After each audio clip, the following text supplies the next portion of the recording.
والله العظيم دي حقيقتي وانا بحبها وما عنديش 1% ان انا ممكن استعر عنها. وفي نفس الوقت مش هفضل طول الوقت اتكلم فيها الا لو جه سبب يخليني اتكلم فيها. طب ايه حقيقتي دي؟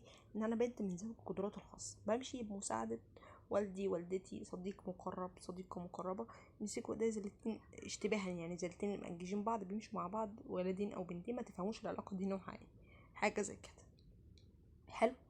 وعندي ناس في حياتي بيتعاملوا معاهم ومش فارق معاهم الكلام ده، وقابلت ناس فارق معاهم الكلام ده وخسرتهم. هعمل ايه؟ طيب هعمل ايه؟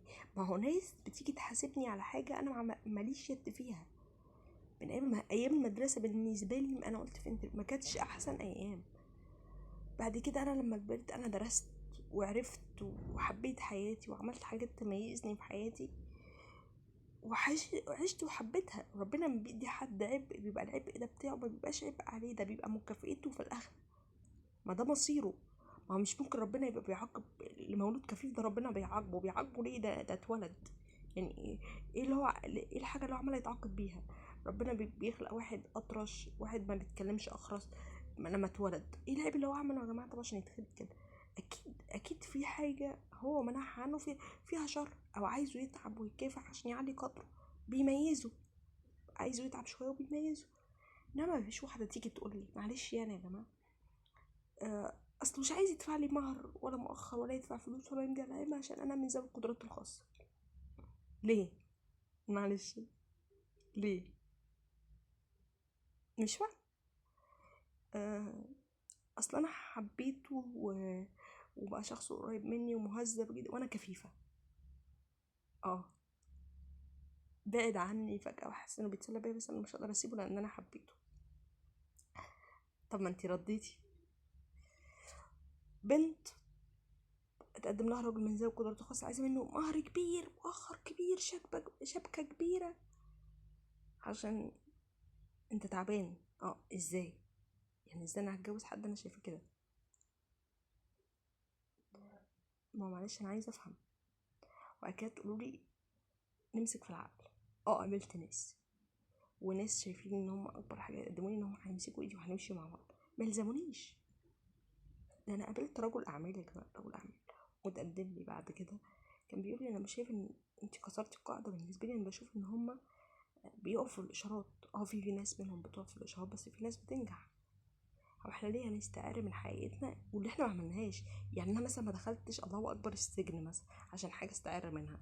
انا ما شربتش مخدرات، انا ما شربتش خمور. حاجه انا بشوفها بس ممكن تكون، يعني انا مالي بحياه غيري. مثلا أنا اتحجبت، هل ليا الحق ان انا واحده مش متحجبه ان انا اسخر منها؟ هي حره، يعني كل واحد حر يا جماعه يعمل اللي هو عايزه، بس انت ما تقفش عند حريتي.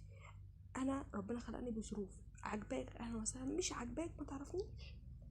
راجل او ست، واحد مهندس معروف جدا، معروف جدا وانا فخورة جدا بصدقه، قال لي ذوي القدرات الخاصة عندهم مشاكل في الجواز. ليه؟ افهم. ما هم كونهم ذوي قدرات خاصة يعني عندهم قدرة متميزة ربنا اللي خلقهم بيها. حلو كده. ايه بقى؟ احنا يتحاسبوا ليه؟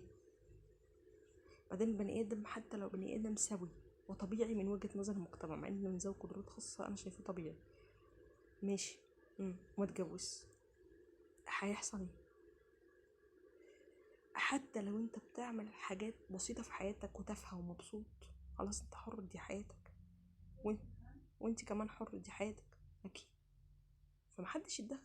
انا لو ما جاليش اللي يحطني على راسه خلاص انا مش عايزة. هل انا بيدخل في حياتي ناس؟ بس مش كل حاجة الحياة متاحة. اتفضل فيديوهات، نعمل فيديوهات مع بعض، نغني، نعمل، لا مفيش كده. في فترة بتبقى في فترة تعرف، يا ارتحنا يا ما ارتحناش.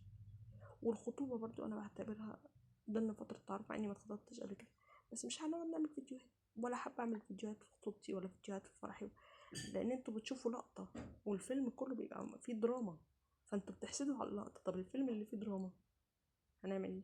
مع اني نفسي اصور كل اللقطة واحكي واقول لا ده حصل كذا، ده انا حصل في حياتي كذا، بس في حاجات بيبقى مشتركة بين طرفين. ومفيش حد ما بيتجوز ومفيش حد ما بيلاقيش شريك، بس خلي عندك ثقة في نفسك وفي قدراتك، ولو حياتك اتفه حياه ومبسوط فيها وما بتضرش حد فيها واهلك مش زعلانين منك وانت فيها، ربنا يبارك لك فيها والله. شكرا. يعني ما تكلموني بنقاط تانية غير الجواز والحاجات الغريبة اللي انتوا بتبعتوها لي، اللي خفض في المهر واللي عايزة فلوس كتير عشان تتجوز واحد من ذوي الخاص. كلموني في اللي بيروح ويجي على مكتب العمل عشان يشتغل. ايه رأيك؟ كلموني في انه ممكن يبقى معاه شهادة كبيرة ويعمل مشروع خاص عشان خاطر هو مش لاقي شغل. كلموني في الناس اللي كلمتني على تليفوني انا شخصيا وقالت لي هنديكي 400 جنيه. مم. مش ده اهم من الجواز برضو؟ يشغلوني كده ويدوني 400 جنيه البيت ويمضوني ان انا بقبض 3500.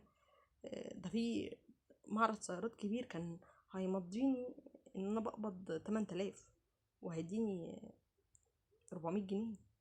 اقصى حاجه 500 جنيه، يعني ابقى مقيده ان انا بقبض 6000 جنيه وانا اصلا بقبض كام؟ 400 جنيه 500 جنيه. ما تتكلموا في ده قبل ما تتكلموا في الجواز. في حاجه بتقول اللي سابك مش من نصيبك واللي جاي هيعوضك ربنا بالاحسن.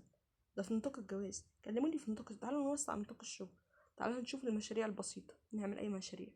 اعملي اي حاجه وبيعيها. اشتري اكسسوار وبيعيه عند الجامعه.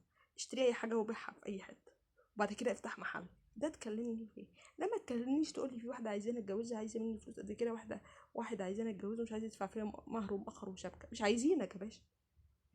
هو انا مثلا كنت في الشارع، ما انت عايشه في بيت وانت عايش في بيت وسط اهلك وناس بيحبوك. يا تاخد واحده مش هقولك بتحبك، بتحترمك وبتقدر حياتك وما التعب اللي انت شفته، يا ما تاخدش وانت كمان. انما تجوش تقولي لا. طب ما انك انت الهم ازاي كده خطه خاصه؟ مالي. عندي صحاب وعندي حياه، عندي ناس بحترمهم جدا وبحبهم جدا. وفي ناس صعبه وفي ناس وحشه، اذكرهم ليه؟ في ناس ضايقوني اذكرهم ليه؟ مع السلامه. شكرا. باي باي. باي باي.